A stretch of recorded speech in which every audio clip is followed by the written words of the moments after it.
Kodama Arts because we thought it was the perfect way to bring this project that we've been doing in Hardwick to the next level.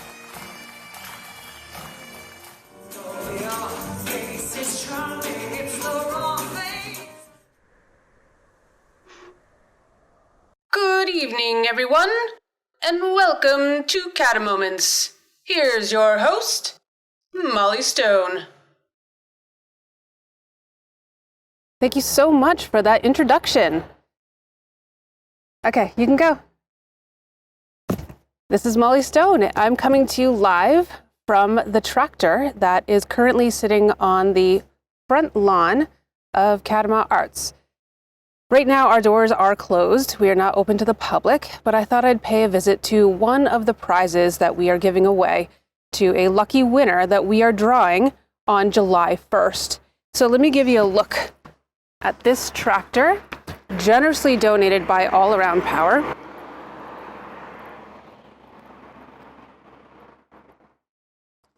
And again, this is one of 3 prizes that you can choose if you are the winner of the raffle. And raffle tickets right now, you can purchase 3 for $100, or you can get 1 for $50. And you can choose the tractor, a Harley Davidson, or $10,000. And that drawing will happen on July 1st. We have moved the date to allow for more time and to allow for a very special event to happen on that day. We will have live streamed a concert by the Kingdom All-Stars. So please enter the raffle and join us for that event, that drawing and that concert. I'll be right back. I'm going to head into the Art Center and we'll take it from there. Today's Catamoment is about rethinking live performance. All of us in the creative sector have had to become even more creative when it comes to navigating this new world of COVID-19. Kodama Arts, as a presenter, has had to shut its doors. We've had to postpone shows, and we've even had to postpone the 2020 Levitt Amp St. Johnsbury music series at Dog Mountain. There are more hopeful times on the horizon, and that will come with your help. Right now, of course, you can buy raffle tickets by going to catamaarts.org and purchasing them there, or you can head over to White's Market, or both, and choose to round up for the arts. So when you check out, you can round up that total, and that extra money will come to your local art center. So rethinking live performance for artists has included many platforms, a lot of which have been online. And I spoke with Justin and Rose of Modern Times Theater about how they've taken their performances offline and putting them back in front of real people. And this is really important to Modern Times Theater and Vermont Vaudeville. They depend on interactive performances. Decentralized live performance is what they're calling this. And here's a clip of Justin and Rose delivering a truck full of tunes to their community. Wait a minute. I think we should sing it again. But this time I think we should sing it the way you sing it after 6 weeks of quarantine. Oh, that's a great idea. Don't you think so? I'm so? I'm now Taking in your scoop. Oh, honey, oh, saggy, oh, wiggy, waggy, oh, honey, oh, saggy, oh, wiggy, waggy, woo. And following my interview with Justin and Rose, you will also see a link where you can head over to Vermont Vaudeville and you can order yourself a fire juggler. What better gift for a neighbor than sending over someone who can juggle fire? Hey, Justin and Rose, thanks for joining me. Hi, Molly. Hi. So first thing I want to ask you, which I ask everyone I interview, is how are you doing? Great question. Yeah. I would say 50% of the time we're 100% great, and 50% of the time we're 0% great. Yeah. And For an average of 50%. Yeah. I love every single answer that I get to that question. It's just fantastic. You're which is all why correct. I asked it. Yeah. So I'm so glad to have you here because we have a very special relationship that I want to talk about, and it has everything to do with COVID-19. We were just beginning a series in St. Johnsbury called the Storefront. Well, gosh, it's been so long now. The storefront series, I didn't even have the title right, but that got stopped in its tracks. And so I want to ask you about your experience of that moment in time that we had. Yeah, well, we approached Catamount Arts because we thought it was the perfect way to bring this project that we'd been doing in Hardwick to the next level, and also to expand it to another geographic area of the Northeast Kingdom. And St. Johnsbury seemed like the perfect fit because the project is to do a trilogy of shows in an empty storefront in a walkable downtown. And Catamount Arts seemed like a perfect partner organization because we don't live in St. J. It was a little scarier than doing it in our town. So it felt like we were going to have this connection with a group and people who knew how to put together a really good live performance and get the audience in there and bring this already existing thing to a new level. And of course, Catamount was totally receptive to the idea. They totally got it right away. And working with you and Jody and just the whole thing that you guys have going with the live performance series, and then our thing that we've been doing for a while. So it was like this lovely meeting of the two worlds. And it was a little scary, as new projects always are. And we were like, kind of on the edge of our seats about, will it work? Like transitioning our audience over, will we get new people? Will the old people travel further? So it was very like, what's going to happen? We don't know. Exciting, scary, all of that. And that first weekend, the first Saturday of March, it was this delightful surprise of two completely sold out shows, which I had not allowed myself to even imagine as a possibility. I thought maybe we'll get to sold out by the third weekend. So that was a huge lift and just delightful.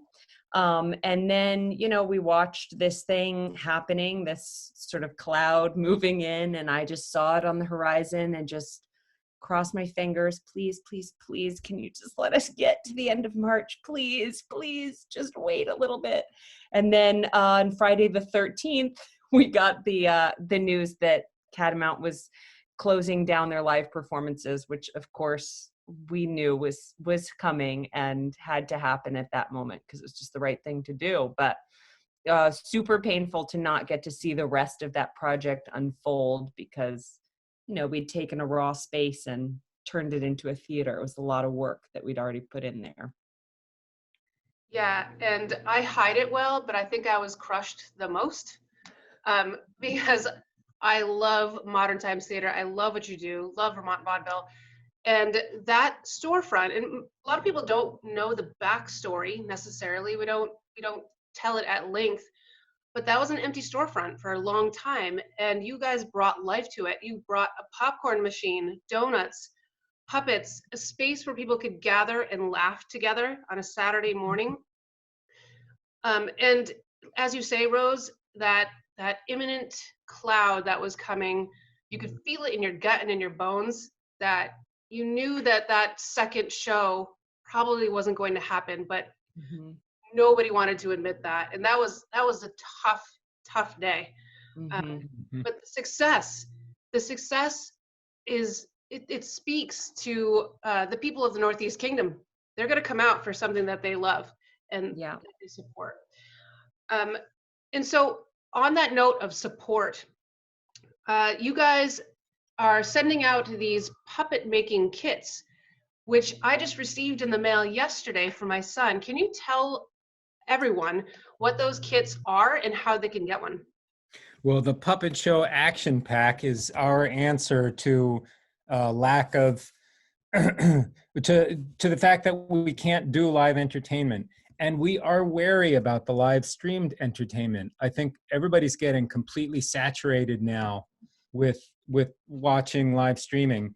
And really, what the Puppet Show Action Pack is designed to do is to put the tools of puppetry into the hands of kids who are now, and adults, who are now trapped at home and suffering from a lack of live entertainment. So people can go to our website and they can make a donation to Modern Times Theater, which is going to cover the fact that we lost all of our work from mid-March For the foreseeable future. for the foreseeable future. We're not exactly sure when it's going to come back on. Yeah. So if people make a donation of $25 or more to Modern Times Theater, we put together this little kit, and it's got our brand new How to Make Puppets book, and it's got our junk instrument guide, and it's got a few toys and puppets and things like that in there. And we know that people are getting really creative with it. Some people are actually using the box itself to further their home decentralized puppetry entertainment. They're outsmarting us already. They're outsmarting us, which we like, as long as they don't do it too good. Yeah. Yeah. They can't be a better puppet show than what we make. Can't go out of business here. So people can go to moderntimestheater.com and they can find the donate button and send.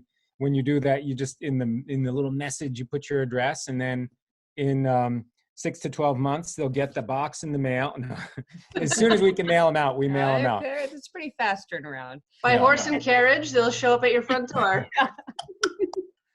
I mean, Puppet show kits. We're finding it fun to, put some things online. We made like a little toy theater show for our friends' Toy Theater Festival.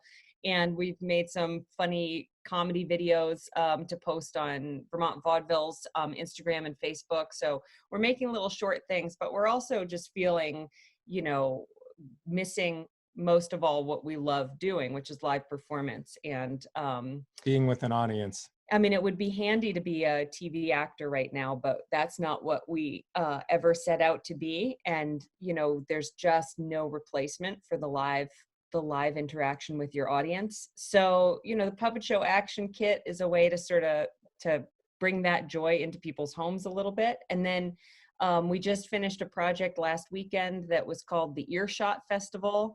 And that was a totally decentralized free festival. We just put it out there and invited people at the same hour of the same day, wherever they were internationally, to play an instrument in place, stick their horn out the window or go to their front porch. We sat in our attached greenhouse because it was a little chilly outside, and just play any style of music for about 20 or 30 minutes. And whoever's in earshot gets to hear it. And it's an earshot concert. So we got to entertain our neighbors. We don't have any like very close neighbors, but they are within earshot.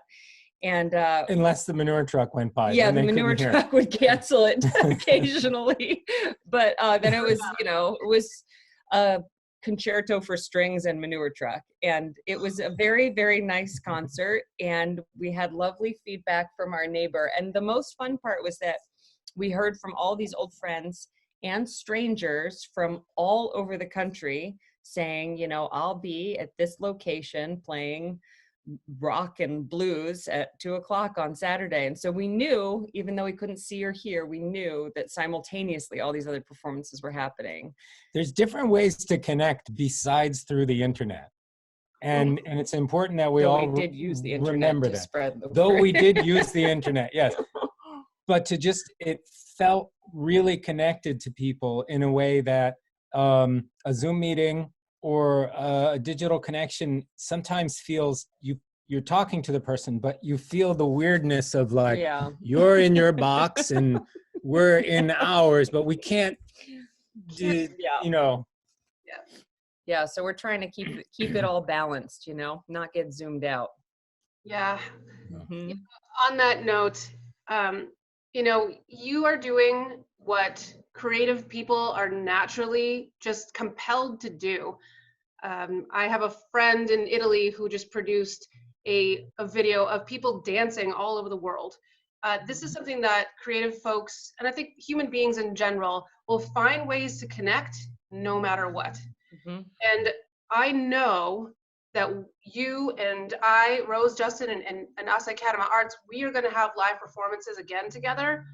And if not in February, in March of next year, hopefully earlier, but definitely we're going to go back and we're going to do the Storefront trilogy. We're going to start from the beginning, and we're going to give this another chance in downtown St. Jay. And hopefully before that, we see you in person this summer. Can you give us something that you are planning on doing this summer, hopefully with fingers crossed? Well, we have our fingers crossed that some of our, usual gigs that we do in the summertime, a lot of free outdoor performances for families connected to libraries. But one of our favorites is we do a classic beach show, which is sort of what Punch and Judy is supposed to be. It's supposed to be a seaside entertainment for families. So we put that at Caspian Lake in Greensboro, which is a lovely little seaside lakefront. And we do our Punch and Judy show there. And that's, height of summer, usually mid-July. So obviously, fingers crossed. We know it's not for certain, but we have a few bookings in July and August that we haven't lost yet. We're supposed to go to the Tunbridge Fair this year too, and the Caledonia County Fair, where we've been a couple times before. So we love doing the fairs because we reach a lot of audience that normally wouldn't come to see us, just sort of accidental walk-bys, and we love that. So we're hopeful that some of those gigs won't get lost, but we know that, if live performance isn't on the horizon for this next season, that we're going to obviously continue to figure out like weird creative ways to make theater. we're unveiling a online store for Vermont Vaudeville, so people can get the merch to support Vermont Vaudeville that way, but also you can hire Brent McCoy to juggle fire in your driveway, or we'll come to your driveway and we'll play like a 15-minute music set, some stuff like that that's going to be live on the website pretty soon. So what we've got to do here is rethink live performance for a little while.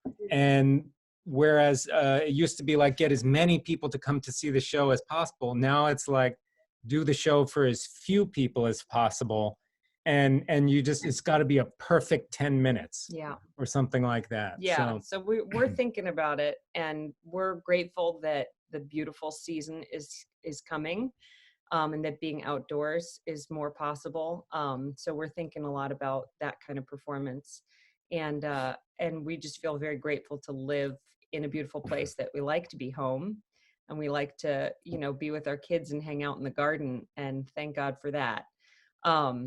But we look forward to next March, which we feel like is the best time for the trilogy, because end of winter blues, everybody's ready to get out of the house and stretch their legs a little bit. So if, nothing happens this summer, we know that there's going to be some really fun things in the winter and early spring of next year.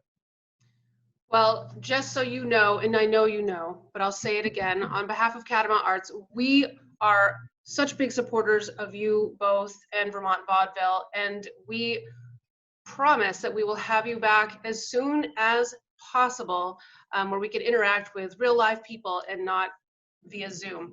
So on behalf of Catamoment and everyone who has been touched by you, thank you so much for joining me and keeping. But we haven't touched anybody in a long time. We didn't touch anybody. It's not our fault. Okay. We'll end on that note. All right. Thank you, Justin and Rose. Thanks, Molly. Thanks, Molly. Thank you so much, Justin and Rose, for joining me. It is always a pleasure, and I cannot wait to have you back in one of our venues very, very soon.